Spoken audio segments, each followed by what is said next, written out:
伫咧中华部心这站呢，有一个姓江的民众，伊骑乌多摆经过路口的时阵，煞互这头前要驶翻头的货车甲弄着，规个人全掉伫咧车底。附近的民众是赶紧用这千斤秤甲这货车吐互悬，加在这个受伤的民众意识清楚，嘛无性命的危险。那详细肇事的责任，还阁需要厘清。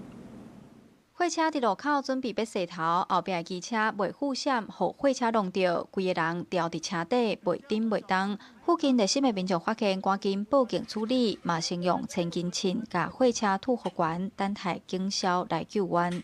就听到声音，然后听到声音，人就在那个车底下了。因为我是迄车有迄千斤人大机的啦，我算讲我骑细机的去，结果甲称一大，称悬起来，佫无够悬，我才佫惊。 大机的去甲称的啊！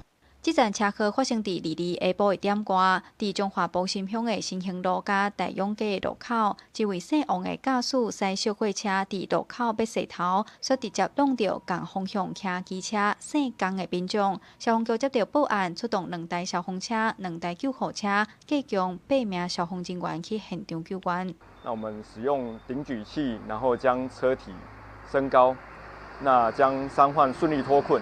那脱困之后，检伤这个患者的左手腕是脱臼，腿部有大面积的擦伤。现场机车骑士卷入小货车底，由救护车送往卫生福利部彰化医院就医。肇事责任分析尚待厘清。 警方表示，初步调查2位驾驶拢无啉烧酒，但是车损严重，详细肇事责任也阁需要厘清。警方也提醒驾驶，若经过路口，都要放慢速度，注意路口的状况。记者杨淑晴，中华报道。